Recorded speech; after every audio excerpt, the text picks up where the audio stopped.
अच्छा, अब बारी आ गई है इसका मसाला बनाने की, और मसाला बनाने के लिए अब मैं चीज़ें शामिल करती जा रही हूँ। वही धनिया, मिर्ची, हल्दी जो हमने कीमे में शामिल किया था, एग्जैक्टली वही सारे स्पाइसेस इसमें जा रहे हैं। अच्छा, ब्रेक पे जाने से पहले मैंने इसमें जो हमारे पास ऑलरेडी कुकिंग ऑयल या घी जो भी शामिल था इसमें, वो उसमें मैंने अदरक और लहसुन 2 चाय के चमचे डाले थे, और थोड़ा सा साबुत गरम मसाला जिसमें थी 5-6 लौंगे, 4-5 सब्ज इलायचियाँ और 8-10 साबुत काली मिर्चें। अब मैं डाल रही हूँ इसमें हल्दी, तकरीबन चली जाएगी ये 1 चाय का चमचा। अभी मैंने फ्लेम को ऑफ रखा हुआ है क्योंकि इसमें ऐसी कोई चीज़ भी शामिल नहीं है फैट में, तो फिर इमीडिएटली मसाला बर्न हो जाता है, तो इस वजह से। अच्छा, 2 चाय के चमचे चले जाएंगे इसमें धनिया पाउडर। अच्छा, ये जैसे कुकिंग मैं करती हूँ, पाकिस्तानी कुकिंग हमारी होती है, तो इसमें अगरचे के मैं ये वाले चमचे को इस्तेमाल करती हूँ जो कि आमतौर पे घरों में इस्तेमाल होता है, तो आप इसी चमचे को इस्तेमाल कर सकते हैं, तो आपकी रेसिपी में कोई गड़बड़ नहीं आएगी। लेकिन कुछ रेसिपीज ऐसी होती हैं कि जिनमें हर हालत में आपको मेजरिंग स्पून्स को ही इस्तेमाल करना होता है, तो इस वजह से आप उसके लिए रेस्ट्रिक्टेड हो जाते हैं कि आपको जो मेजरिंग स्पून है उन्हीं को आप इस्तेमाल कर सकते हैं। अच्छा जी, अब देखें जी, मैंने इसमें कोफ्ते डाले हैं। अच्छा, बड़े नरम कोफ्ते हैं, इसको सिर्फ हम शेक करेंगे। अच्छा, अभी मैं इसमें थोड़ा सा पानी भी ऐड करूंगी क्योंकि अभी कोफ्तों को पकना है। प्याज अभी इसमें शामिल की जाएगी, और अगर आप चाहें तो इसी स्टेज पे प्याज को इसमें शामिल कर सकते हैं जो हमने फ्राई की है। थोड़ा सा शेक करेंगे। कोफ्तों को कभी भी चाहे आप फैले हुए बर्तन में बनाएं या आप देगची में बना रहे हो, लेकिन आप हमेशा उसको जब भी उसको चलाने के लिए सोचें तो सबसे पहले उसको जब इस हालत में हो तो आप हमेशा उसे शेक करें। अगर इस हालत में आपने चलाए तो फिर ये टूट सकते हैं। अच्छा, ये जो प्याज है मेरे पास, ये मैं आपको दिखाती हूँ, ये कितनी क्रिस्पी है, देखें, ये देखिए, और बिल्कुल ड्राई है, इसमें तेल जैसी चीज कुछ नहीं है। इसलिए मैंने कहा कि इसको फ्राई करके रख लें। इसको हाथ से मसलना जरूरी है, हाथ से मसल के डालें। प्याज को कभी भी मशीन में ना पीसें। मशीन में अगर आपने पीसा तो ये आपका जो खाना बन रहा है जिस तरह का इसको होना चाहिए वैसा नहीं होगा, इसका अपीयरेंस बन ही नहीं पाएगा। तो कभी प्याज पिसी हुई इस्तेमाल की जाती है, बट डिपेंड करता है कि वो डिश क्या है। लेकिन इस डिश में बिल्कुल भी प्याज को पीस के नहीं, बल्कि हाथों से इस तरह से चूरा करके ही इसको इस्तेमाल किया जाएगा। अच्छा, कभी कभी ऐसा हो जाता है कि फ्लेम एक साइड पर आता है बर्तन में, दूसरी साइड पर नहीं होता, तो हमेशा बर्तन की साइड को चेंज कर दें। चलिए जी, ये जा रही है इसमें तली हुई प्याज जिसको कि मैंने हाथों से मसला है, पूरी की पूरी डाल देंगे। और इसके बाद हाथों का साफ होना खासा मुश्किल हो जाता है क्योंकि प्याज स्टिकी सी होती है, तो ऐसे में पहले साफ कर लें, उसके बाद हाथ धो लें। अच्छा भाई, मैं जरा सा इसको शेक करूंगी, और यहां पे मैंने इसको सिर्फ हल्के से चलाया है।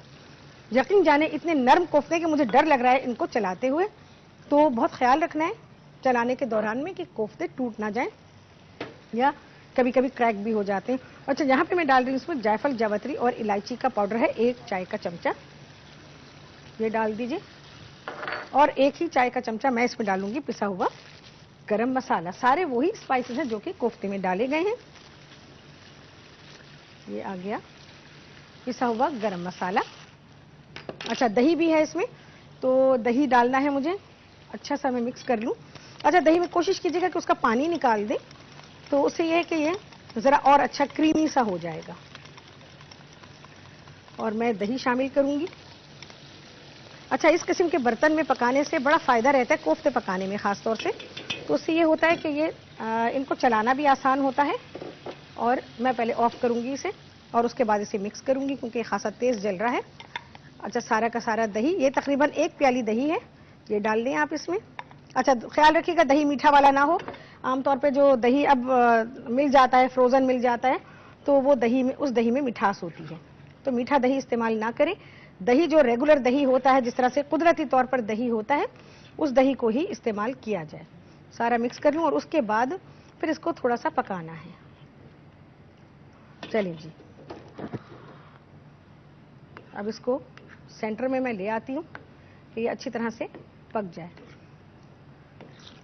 कोफ्तों को बहुत देर नहीं पकाने की ज़रूरत होती है, इनको बहुत ही थोड़ी देर के लिए पकाया जाता है। अब बस ये खुद ही पकते रहेंगे, क्योंकि इसको छेड़ते हुए मुझे ज़रा ये हो रहा है कि ये, अच्छा मैं दिखा दूँ, इसकी सॉफ्टनेस दिखाना चाहती हूँ। ये देखें, बेइंतहा नर्म है। तो नर्म कोफ्तों का आप पूछते हैं कि किस तरह से होते हैं, तो इसी तरह से आप बनाएं और उसको इसी तरह से आप पकाएंगे तो डेफिनेटली वो बिल्कुल नर्म बनेंगे। लेकिन गोश्त की क्वालिटी का अच्छा होना बहुत ज़रूरी होता है। कोई भी डिश बनती है जिस चीज़ से भी आप बनाते हैं, और मेन इंग्रेडिएंट अगर उसका मीट होता है तो उसका गुड क्वालिटी होना बहुत ज़रूरी है, क्योंकि मेन इंग्रेडिएंट ही वही होता है। अगर वही अच्छा नहीं होगा तो फिर कोई भी चीज़ आपकी अच्छी नहीं बनेगी। अच्छा जी, इसके अलावा मैंने थोड़ा सा हरा धनिया, अभी थोड़ी सी अदरक मैंने इसमें डाली है, और हरा धनिया थोड़ा सा काट लिया है। और एज यूजुअल मेरा ट्रेडमार्क, जैसे मैं कहती हूँ कि मैं अच्छी सी मिर्चें देख रही हूँ, 3 अदद हरी मिर्चें डंडियों के साथ मैं इसमें डालूंगी। चलिए जी, देखें अब ऑयल जो है वो किनारों पर आने लगा है, और जब ऑयल आना शुरू कर दे, कोफ्ते पक चुके हैं। अब कोफ्तों को ऐसा कुछ पकाने की ज़रूरत है नहीं, कोफ्ते तो गल चुके हैं। लेकिन यह है कि अब ग्रेवी कैसे तैयार होगी इसकी, उसका इंतज़ार है कि जी इसमें ऑयल जो है वो सेपरेट हो जाए। और सेपरेट होने का तो सभी को मालूम है कि जब ऑयल सेपरेट हो जाता है तो इट मीन्स कि अब सालन तैयारी पर है। अच्छा, इसको बहुत ही लो हीट करनी पड़ेगी मुझे, और नीचे झांकना पड़ेगा थोड़ा सा, क्योंकि ये खासा तेज़ जल रहा है। हाँ जी, अभी बिल्कुल हल्के हल्के। लास्ट में जब आ जाते हैं, मैं आपको एक बात बता दूं कि जो पाकिस्तानी कुकिंग है उसमें खाना अगर दम पे पकता है तो वो खाना बहुत अच्छा होता है। अच्छा, अब ये टाइम है इसका कि इसको दम पे रख दिया जाए, और फ्लेम बिल्कुल लो कर दीजिए और इसको कवर कर दीजिए। और कवर जब कर देंगे तो थोड़ी देर के बाद आप देखेंगे कि इसमें जो फैट है वो सेपरेट होनी शुरू हो गई है, और सालन अपनी शक्ल निकालने लगा है। तो चलें जी, यहाँ पर अब ये फिनिशिंग टचेस में आ गया है। थोड़ी सी जाएगी अदरक, बारीक कटी अदरक है, हरा धनिया, और ये 3 अदद मिर्चें। ठीक है जी। अच्छा जी, मैं इसकी सर्विंग कर रही हूँ और सर्व होने के लिए जा रही है। तो इसको मैंने सर्व किया है नान के साथ, भाई बाजार के हैं, साफ बात है, और शीरमाल के साथ। जब खाना लगाएं तो बिल्कुल ऐसे ही लगाइएगा।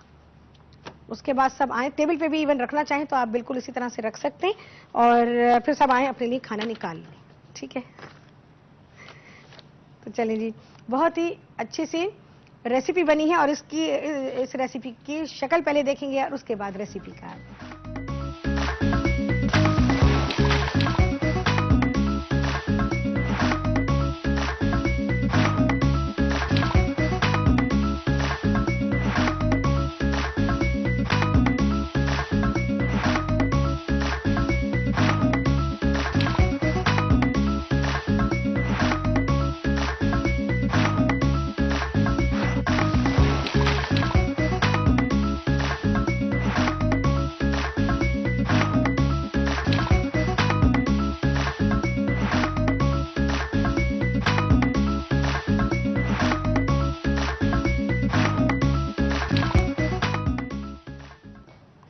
मज़ा आया होगा ना देख के, कितना अच्छा लगा होगा कि घर में आम दिनों में भी आप खाना बना सकते हैं, और इसी खाने को अगर चाहें तो आप दावत के लिए भी बना सकते हैं। शादियां हो रही हैं, आप सभी लोगों को मालूम है कि शादियों के लिए मैंने मिठाई तक बनानी सिखाई है। सिलसिला शुरू किया था इन सारी चीज़ों का कि शादियों के या दावतों के खाने कैसे बनाए जाते हैं, पर ये बातें हो गई हैं बरस पुरानी।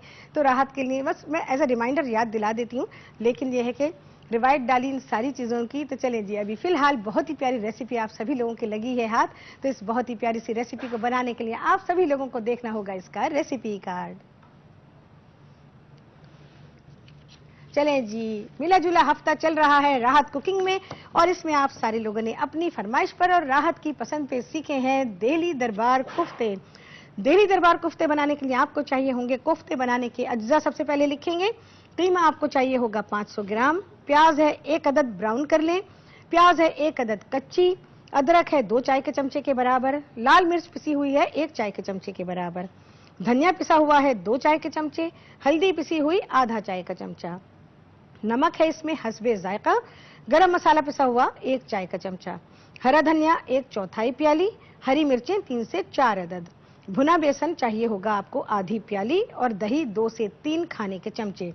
पकाने का तेल कीमे में डाला जाएगा, वो रह गया, तो पकाने का तेल भी कीमे के अंदर डालेंगे आप 2 खाने के चमचे। अच्छा जी, अब इसका मसाला बनाना है कि कोफ्ता मसाला बनाने के अज्जा।